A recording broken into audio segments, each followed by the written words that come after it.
Hey there everyone, this is Amit here and today we are going to discuss class 10th का mathematics का first chapter बच्चों real numbers. जैसा कि आप सभी का एग्जाम्स ओवर हो चुके हैं, नया सेशन आ चुका है, तो नए सेशन की नई शुरुआत करने के लिए हम फर्स्ट चैप्टर मैथ से स्टार्ट करेंगे। धीरे धीरे आपको सभी मैथ्स के सारे चैप्टर्स मिलने वाले हैं और साथ में बच्चों साइंस के चैप्टर्स भी मिलने जा रहे हैं। फिजिक्स, केमिस्ट्री, बायो 9th और 10th क्लासेस की आपको रेगुलरली चैनल पर अपडेट मिलने वाली है। ठीक है, तो अभी स्टार्ट करेंगे बच्चों मैथमेटिक्स में। इसमें थोड़ी सी ना पहले फाउंडेशन कॉन्सेप्ट देखेंगे। हो सकता है 9th क्लास के जो आपने फाउंडेशन चीजें पढ़ी हो, फाउंडेशन जो भी कॉन्सेप्ट पढ़े हो वो वीक हो रहे हो, तो एक बार उसको गो थ्रू करेंगे, एकदम बेसिक से स्टार्ट करेंगे। तो आइए स्टार्ट करते हैं अपने टाइम को वेस्ट ना करते हुए। चलिए देखिए, चैप्टर का नाम है बच्चों रियल नंबर्स। चैप्टर का नाम है रियल नंबर्स। तो पहले मैं कुछ बेसिक रियल नंबर्स चीजें डिस्कस करना चाहूंगा। ठीक है, तो नंबर्स की जब भी बच्चों शुरुआत होती है तो नंबर्स की स्टार्टिंग में ही हम शुरू से पढ़ते आए हैं नेचुरल नंबर्स के बारे में। तो मुझे पता होना चाहिए कि नेचुरल नंबर्स क्या होते हैं।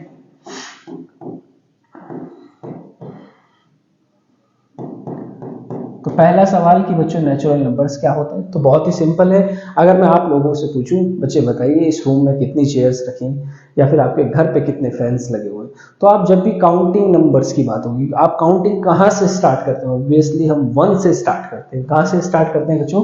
1 2 3, है ना, इस तरीके से इंफिनिटी तक जाते हैं। तो सिंपल भाषा में, सिंपल लैंग्वेज में अगर हम कहना चाहें तो हम कह सकते हैं नेचुरल नंबर्स हमारे काउंटिंग नंबर्स होते हैं। चलिए, then what about whole numbers? Whole numbers क्या होते हैं? होल नंबर्स की बात करूं तो भाई जीरो ऐड ऑन हो जाता है। जीरो से जिन भी नंबर्स की स्टार्टिंग हो रही है वो सभी नंबर्स मेरे होल नंबर्स में आ जाते हैं। नेक्स्ट हमारे हैं even number. 6th 7th 8th class में पता होता है, लेकिन फिर भी मेरे पास कुछ बच्चे आते हैं उनको मैं 9th में 10th में पूछता हूँ, नहीं पता होते। तो इवन बहुत ही सिंपल है बच्चों, 2 के टेबल में आते हैं 2 4 6 8 10 इस तरीके से। ठीक है, और ऑड नंबर की बात करूं तो भाई जो 2 के टेबल में नहीं आ रहे हैं ऐसे नंबर्स को हम ऑड नंबर कह देते हैं। एग्जांपल के लिए 3 5 7 9, ये सभी नंबर्स ऑड नंबर्स हैं। क्यों? क्योंकि 2 के टेबल में नहीं आ रहे हैं। Is it clear? चलिए अब बात करते हैं बहुत ही इंपॉर्टेंट हमारे प्राइम नंबर्स, जो इस चैप्टर में यूजफुल रहने वाले हैं। तो प्राइम नंबर्स क्या होते हैं? अभी तक हाँ, जब भी मैं बच्चों से पूछता हूं तो वो अपनी बच्चों वाली डेफिनेशन से हमको क्लैरिफाई करते हैं, सर ऐसे नंबर्स जो अपने टेबल में आते हैं, ऐसे नंबर्स जो सिर्फ अपने टेबल में आते हैं, है ना। थोड़ी सी कंफ्यूजन है, तो सिंपल भाषा में बच्चे अब हम बड़े हो गए, विच हैज ओनली 2 फैक्टर। ठीक है, प्राइम नंबर्स ऐसे नंबर्स होते हैं बच्चे जिसके सिर्फ और सिर्फ 2 फैक्टर होते हैं, 2 से कम ना ज्यादा, 2 से कम ना ज्यादा। चलिए एग्जाम्पल के लिए समझते हैं बच्चे। चलो एग्जाम्पल के लिए ये ले लेते हैं, लेट्स से 4। देखो 4 को ऑब्जर्व करो बेटे, तो 1 है, 2 है, एक फैक्टर 4 है, 1 2 वेट,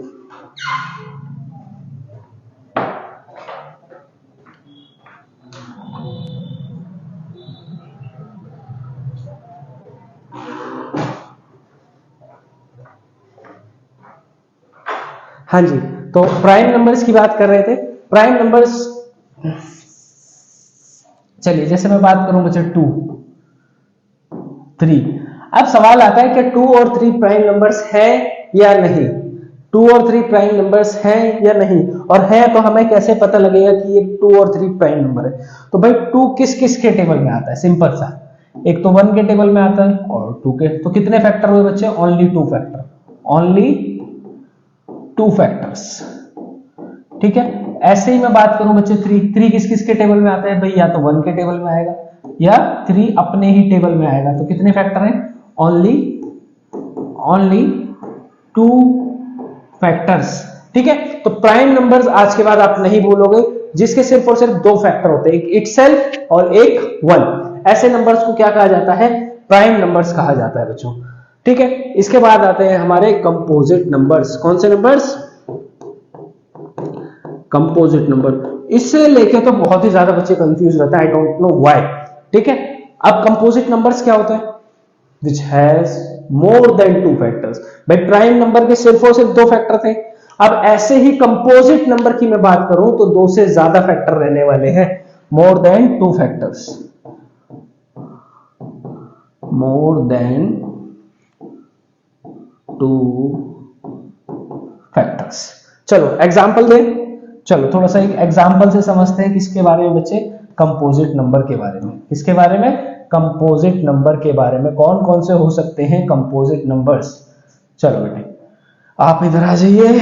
चलिए जैसे एग्जांपल के लिए मैंने लिया बच्चे 4।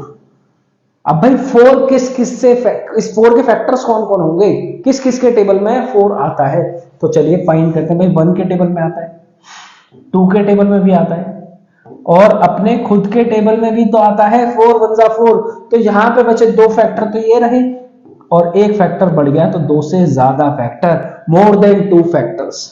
एक एग्जांपल और लेते हैं 6 को देखिए भाई 1 2 के में भी आता है, 3 के में भी आता है, और 6। तो भाई 4 फैक्टर हो गए इसके तो, लेकिन 2 से तो ज्यादा है ना, 2 से ज्यादा है। तो इस केस में भी बच्चे ये मेरे दोनों नंबर्स कैसे नंबर्स कहलाएंगे? कंपोजिट नंबर्स कहलाएंगे, कंपोजिट नंबर्स। चलो उम्मीद करते हैं आप सभी को क्रिस्टल क्लियर होना चाहिए जो भी हमने अभी तक फाउंडेशन कॉन्सेप्ट क्लियर किया है। अगर ये क्लियर है तो अब बात करेंगे थोड़ा आगे वाले वर्जन की। क्लियर? चलो नेक्स्ट पेज पे आ जाओ बेटे। ये लो नया पेज ले लेते हैं। अब देखो बात चल रही है भाई किसकी? रियल नंबर्स की। अब समझते हैं कि रियल नंबर्स आखिर होते तो होते क्या है। भाई रियल नंबर्स को मैंने बांट दिया दो कैटेगरीज में। कौन कौन सी? भाई नंबर दो ही तरीके के होते हैं, या तो होते हैं रैशनल या फिर होते हैं बेटे इररेशनल। ठीक है, अब सवाल आता है कि रैशनल नंबर्स क्या होते हैं? What are the rational numbers? तो सिंपल से लैंग्वेज में हम समझ चुके हैं, 8th में भी समझा, 9th में भी समझा, 10th में दोबारा समझ रहे हैं। ऐसे नंबर्स जिनको हम p बाय q की फॉर्म में रिप्रेजेंट कर सकते हैं, लेकिन एक कंडीशन है, q कभी भी आपका जीरो नहीं होना चाहिए। ऐसे नंबर्स को हम रैशनल नंबर्स कहते हैं, जो नंबर फ्रैक्शन में होते हैं। ऐसे नंबर्स को कहा जाता है रैशनल नंबर्स। चलिए एग्जांपल के लिए भाई 1/2, 2/3, 4/2, 5/2, तो ये सारे के सारे हैं मेरे रैशनल नंबर्स। अब रैशनल नंबर्स की कैटेगरी में क्या नेचुरल नंबर आएंगे? सारे के सारे नेचुरल नंबर्स आएंगे, सभी नेचुरल नंबर्स। चलो कौन कौन इस कैटेगरी में आने वाला है वो भी समझ लेते हैं एक बार, है ना।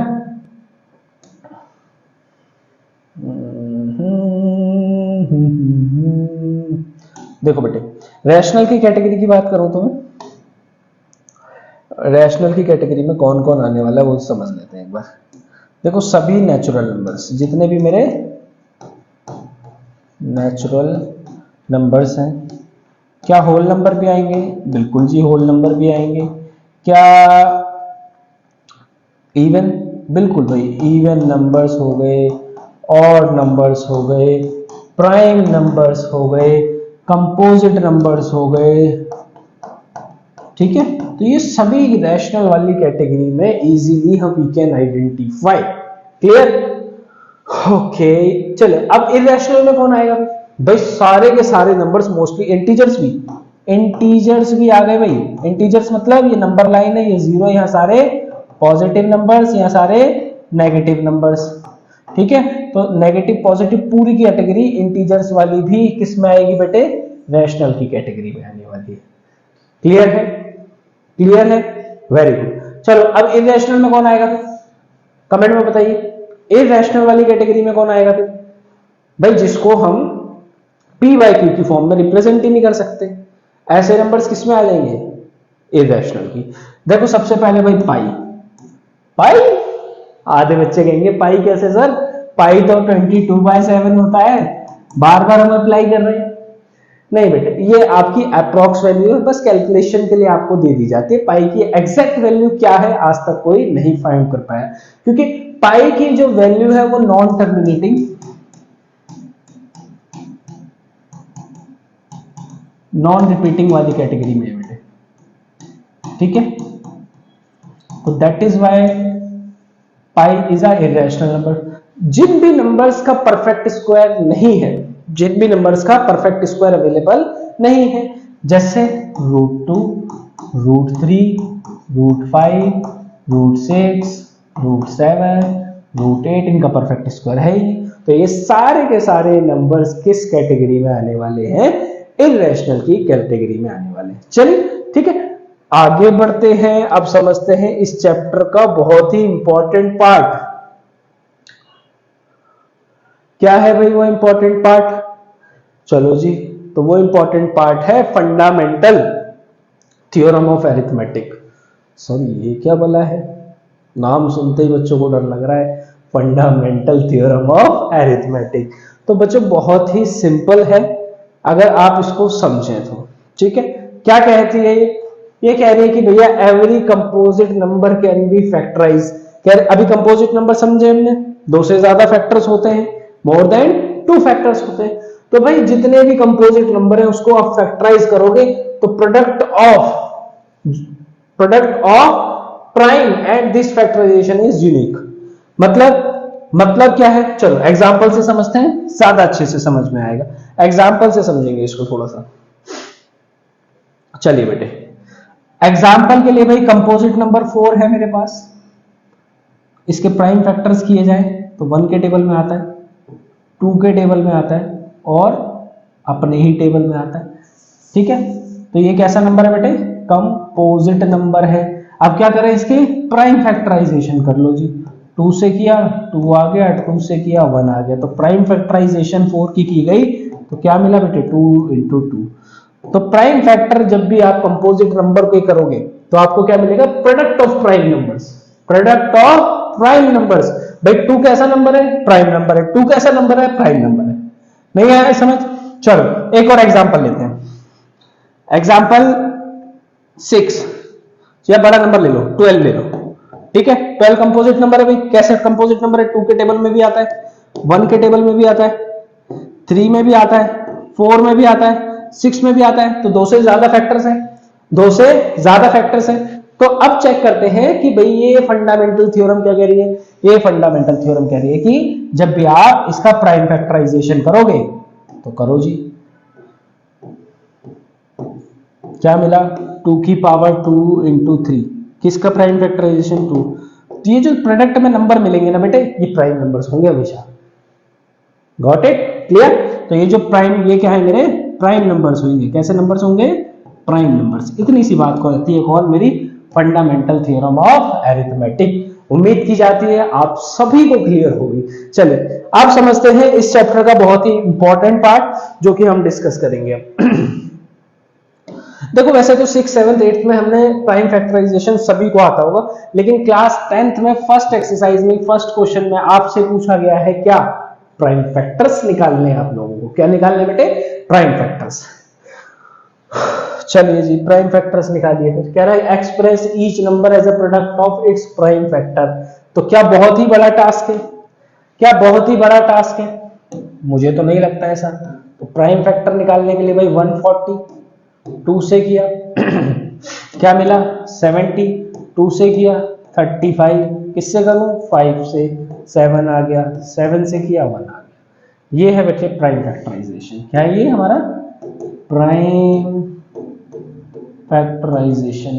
कुछ बच्चे इसको एलसीएम समझ लेते हैं, कुछ बच्चे सोचते हैं कि ये एलसीएम निकालना। नहीं बच्चे, एलसीएम इसकी हेल्प से निकाला जाता है। वो कैसे निकालते हैं वो अभी आने वाले कुछ क्वेश्चंस में हम समझेंगे। क्लियर है? चलो तो इसके अगर हम बात करें भाई 140 के प्राइम फैक्टर्स क्या आ गए? 2 की पावर 2 × 5 × 7। क्लियर है? चलिए ऐसे अगर 156 की बात की जाए तो 156 करो भाई, 2 से करो, ठीक है। 2 से की जाए, 15 से छोटा क्या आ गया? 7, 16, 78 बेटे। 2 से फिर से करो 78, 2 के टेबल में कब आएगा बेटे? करें 2 से 7 से छोटा क्या आएगा 6, कब आएगा 3 जा पे 18 बन गया, 9 जा पे 39 आ गया। क्लियर।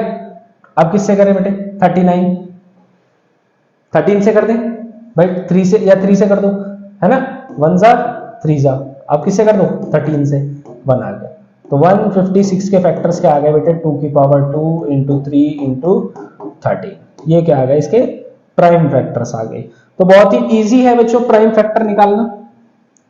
अगर स्टिल किसी बच्चे को कंफ्यूजन है तो आप कमेंट सेक्शन में बता सकते हैं, मैं और अच्छे से क्या हो सकता है आप लोगों के लिए उसको फिर लेके आएंगे। लेकिन बहुत ही इजी कॉन्सेप्ट है, किसी बच्चे को इसमें परेशानी नहीं आनी चाहिए, प्रॉब्लम नहीं आनी चाहिए। चलो नेक्स्ट क्वेश्चन की तरफ मूव करते हैं। अब आ गए जी एलसीएम और एचसीएफ। क्या आ गया बेटे एलसीएम और एचसीएफ। चलो पहले समझ लेते हैं, उसके बाद क्वेश्चंस को डिस्कस करेंगे।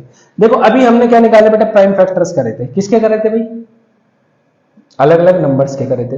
देखो एलसीएम का मतलब क्या होता है, एलसीएम का मतलब होता है बेटे लीस्ट कॉमन फैक्टर। क्या होता है लीस्ट कॉमन फैक्टर। कैसे निकालते हैं देख लेते हैं। कह रहा है कि 26 और 91, 26 और 91 ये दो नंबर्स हैं, इनका क्या करना है मुझे एलसीएम फाइंड करना है बेटे। क्या फाइंड करना है मुझे एलसीएम। तो चलिए देखते हैं कैसे इसके हम एलसीएम को इजीली फाइंड आउट कर सकते हैं। तो भाई चलिए भाई पहले 26 पे आ जाइए आप, 2 से किया 13 आ गया, 13 से किया 1 आ गया। ठीक है 26 के सबसे पहले हमने प्राइम फैक्टर्स निकाल लिए। अब ऐसे ही बेटे किसके निकालेंगे 91 का कर लो बेटे, 7 से कर दो 13 आ जाएगा, 13 से कर दो 1 आ जाएगा। अब दोनों के ही ना बेटे, अब नेक्स्ट स्टेप में आप लोगों को क्या करना है दोनों ही नंबर्स के प्राइम फैक्टर्स को लिख लीजिए। 26 के फैक्टर क्या है बेटे 2 इंटू 13, 91 के फैक्टर्स आ गए आपके पास 7 इंटू 13। ठीक है अब दो चीजें निकालनी है, एक निकालना है एलसीएम और एक निकालना है बेटे एचसीएफ। अब एलसीएम एचसीएफ निकालने के बाद आपको वेरिफिकेशन भी करनी है।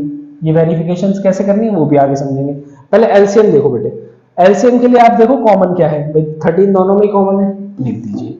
रिमेनिंग क्या क्या बच गया 7 और 2, इसको भी लिख दीजिए 7 और 2, 7 2 जा 14, 14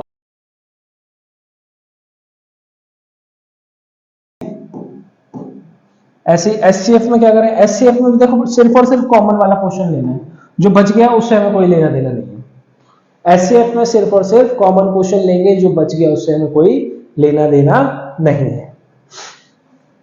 ठीक है बहुत ही इजी है बच्चों। अब क्वेश्चन आता है कि भाई वेरिफिकेशन कैसे करें। वेरिफिकेशन के लिए क्या करना है आपको, एक फॉर्मूला गिवन है बच्चों एलसीएम इंटू एचसीएफ, जो भी दो नंबर्स हैं उनका प्रोडक्ट। चलो जी एलसीएम कितना आया 182, एचसीएफ कितना आया 13। नंबर क्या क्या थे भाई, एक था 26 एक था 91।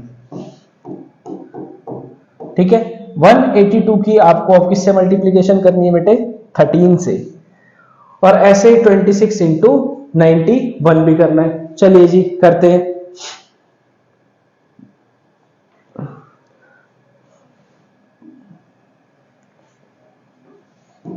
वन 82 13, 3 2 जा 6 हो गया, 8 3 जा 24 का 2 कैरी गया, 3 1 जा 3 प्लस 2 5 आ गया बेटे, 2 1 जा 2, 8 1 जा 8, 1 1 जा 1, 6 6, 8 प्लस 5 आपका 13 प्लस 1 2 3 6 6 आ गया बेटे। क्या आ गया 2 3 6 6। ठीक है इसे भी सॉल्व करके 2 3 6 6, तो ये दोनों आपके बराबर आ जाएंगे।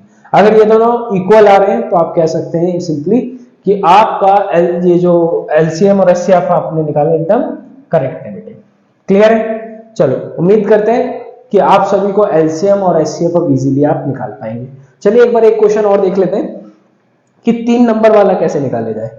अगर मेरे पास 3 नंबर्स हैं एग्जांपल के लिए जैसे 12 15 और 21, तो चलिए भाई सबके निकालिए, 12 का भी 15 का भी और 21। चलो 2 से किया बेटे 6 आया, 2 से किया 3 आ गया, 3 से किया 1 आ गया। चलो 2 से तो नहीं जाएगा, 3 से किया बेटे 5 और 5 से 1, किससे करूं 3 से कर दूं 7 सा, 7 से कर दूं 1 सा। तो अब तीनों के फैक्टर्स लिख लीजिए भाई। 12 के फैक्टर क्या क्या आ गए 2 इंटू 2 इंटू 3, 15 के फैक्टर्स क्या क्या आ गए 3 इंटू 5, और बच गया 21 के क्या है बेटे 3 इंटू 7। तो सबसे पहले भाई एलसीएम की बात करूंगा, किसकी बात करूंगा, एलसीएम। तो एलसीएम में देखिए कि कॉमन वाला क्वेश्चन क्या है मेरे पास, तो कॉमन क्या है बेटे पूरे में, ये देखो 3 क्या है बेटे कॉमन है, तो 3 लिख दो। और कुछ कॉमन है नहीं, क्या क्या बच गया, 2 की पावर 2 बच गई बेटे, और क्या बच गया 5 और 7 5 जा 35 हो गया बेटे। चलो 2 की पावर हो गई 4, 4 3 जा 12, 12 इंटू 35 कर दीजिए, आपका एलसीएम आ जाएगा 35, 12, 5 2 जा 10, कैरी गया 1, 3 2 जा 6 7, 5 1 जा 5, 3 1 जा 3, 0, 7 प्लस 5 12 का कैरी गया 1, 420 आ गया बेटे। एलसीएम क्या आ गया आपका 420 आ गया। ठीक है, अब ऐसे ही क्या निकालना है एचसीएफ, भाई एचसीएफ में तो हमें सिर्फ कॉमन लेना है, तो कॉमन क्या है बेटे 3, तो एचसीएफ क्या हो गया 3 हो गया। ठीक है, ये था हमारा एलसीएम और एचसीएफ निकालने का बहुत ही सिंपल मेथड। फर्स्ट चैप्टर कितना सिंपल, फर्स्ट एक्सरसाइज मुझे लगता है आप सब इजीली उड़ा दोगे। ठीक है, चलो अब देखो उसी में डिफरेंट टाइप का एक क्वेश्चन आ गया। भाई अभी तक तो एलसीएम और एचसीएफ हम फाइंड कर रहे थे, है ना, और एक फॉर्मूला भी पढ़ा था हमने कि LCM into HCF is equals to product of two numbers. चलो तो अब क्या करेंगे बेटे, देखो मेरे को क्वेश्चन में क्या कह रहा है उसको समझते हैं। पहले तो कह रहा है given that HCF of this two number is this, तो एचसीएफ आपको दे दिया गया है, कितना दे दिया गया है जी 9। दो नंबर भी दे दिए गए, कौन कौन से हैं दो नंबर, नंबर 1 है मेरा 306, नंबर 2 है मेरा 657। कह रहा है कि एलसीएम आप निकालिए, एलसीएम आप निकाल के बता दीजिए। अब क्या करूं, प्राइम फैक्टर करूं दोनों के, प्राइम फैक्टर करूं, कॉमन लो और उसके बाद मैं एलसीएम निकालूं, नहीं, ये अप्रोच कभी भी आप लोगों को अप्लाई नहीं करनी। ठीक है, तो कौन सी अप्रोच अप्लाई करनी भाई, सिंपल सी, मेरे पास एक फॉर्मूला गिवन है LCM into HCF is equals to n1 into n2 product of two number. तो एलसीएम तो जी मुझे नहीं पता, लेकिन मुझे एचसीएफ पता है जी, कितना है 9, नंबर क्या है 306 657। तो ये 9 मल्टीप्लाई में बेटे इधर आके क्या हो जाएगा डिवाइड 657। चलिए 9 करें, करो बेटे, इसे काट दो, 3 से काट दो, 3 आ गया, 3 से काट दो, कितना आ गया बेटे 3 1 जा 3, 2 जा 102 आ गया। फिर से काट दे, 3 से काट दो बेटे, 3 3 जा 9 और 12 34 आ गए बेटे। तो अब आ गया आपके पास 34 इंटू 657। ठीक है, चलो इसको करो, कितना आ रहा है 657 और 34, 7 4 जा 28 का 2 गया, 5 4 जा 20 प्लस 2 बेटे 22 का फिर से 2 गया, 6 4 जा 24 प्लस 2 26 आ गया, 7 3 जा 21 का 2, 5 3 जा 15 प्लस 2 17 का 1, 6 3 जा 18 प्लस 1 19। तो 8 2 प्लस 1 3 कैरी गया 1 2 2 3 3 8 आ गया बेटे आंसर। एलसीएम कितना आ गया आपका 2 2 3 3 8, ये आपका एलसीएम आ गया। ठीक है, चलिए किसी भी स्टेप में कोई कंफ्यूजन, चलो एक बार गो थ्रू करते हैं। भाई सबसे पहले मुझे क्वेश्चन में गिवन था कि एचसीएफ इन दोनों नंबर्स का, ये है एलसीएम आपको फाइंड करना है, लिख भी रखा है कि फाइंड करना है। तो भाई जो गिवन था मैंने लिख दिया, एचसीएफ ये रहा, नंबर 1 ये रहा, नंबर 2 ये रहा, एलसीएम फाइंड करना है। अब इससे रिलेटेड फॉर्मूला कौन सा था मेरे पास, इससे रिलेटेड फॉर्मूला था LCM into HCF is equals to n1 and n2। तो एचसीएफ की वैल्यू मुझे पता थी, मैंने पुट कर दी और सॉल्व करने पे मेरा आंसर एलसीएम आ गया। 1% भी किसी भी बच्चे को कोई भी इशू नहीं होना चाहिए, बहुत ही इजी क्वेश्चन है। ठीक है, इस टाइप के ऐसे क्वेश्चंस कुछ मैं आपको असाइनमेंट में प्रोवाइड करूंगा जो आपको टेलीग्राम पे मिलेंगे बच्चे। ठीक है, चलो नेक्स्ट क्वेश्चन पे मूव करें। इस वीडियो में बच्चे एटलीस्ट एक एक्सरसाइज तो हम कंप्लीट करेंगे। फर्स्ट वाली एक्सरसाइज पार्ट 1 है ये हमारा, जिसमें हमने फाउंडेशन ज्यादा रखा है, और फर्स्ट एक्सरसाइज सॉल्व करिए। नेक्स्ट वीडियो हम थोड़ा सा बढ़िया वाला पार्ट लाएंगे जो रूट वाले क्वेश्चंस आते हैं हमारे, कि prove that this number is irrational. ठीक है, चलो अब देखो भी कितना खतरनाक सा क्वेश्चन लग रहा है। कह रहा है check whether 6 n can be end with digit 0। कह रहा है भाई 6 की पावर n इंटू 13 ले लो, ठीक है। अब n में हम कोई भी नेचुरल नंबर पुट कर सकते हैं, जैसे 6 की पावर 1, 6 की पावर 2, 6 की पावर 3, ठीक है। 6 की पावर 1 में देखो तो 6 की पावर 6 हो जाएगी, और ये मेरा 36 हो गया, और ये 216 हो गया, ठीक है। तो हमने कितनी सारी वैल्यूज डाली, और लेकिन किसी में भी हमारा जो यूनिट प्लेस पे है 0 नहीं आया। तो क्यों नहीं आया? क्यों? जब भी बेटा किसी भी नंबर को, जैसे 10 ले लो, 20 ले लो, इन नंबर्स का हम फैक्टर करेंगे तो फैक्टर में चेक करेंगे भाई क्या क्या आता है। तो भाई 5 2 जा 10 होता है। ऐसे जब भी इसके भी तो 5 और 2 आपको नजर आएंगे। तो भाई अगर आपको यूनिट प्लेस पे लास्ट डिजिट पे 0 चाहिए तो उसके फैक्टर्स में 5 और 2 होना चाहिए, दैट इज कंपलसरी, ठीक है। तो यहाँ पे आप रीजन रख देना कि भाई 6 की पावर n के लिए जो है हमें फैक्टर क्या क्या चाहिए, 5 एंड 2 फैक्टर मस्ट है, ठीक है। इसकी प्रॉपर स्टेटमेंट आप नोट कर देना। क्लियर है? चलो इसकी प्रॉपर स्टेटमेंट भी लिखवा देते हैं कि किस तरीके से आप इसको नोट डाउन करेंगे बेटे। Prime factor of 6 consist 2 into 3, but हमें क्या,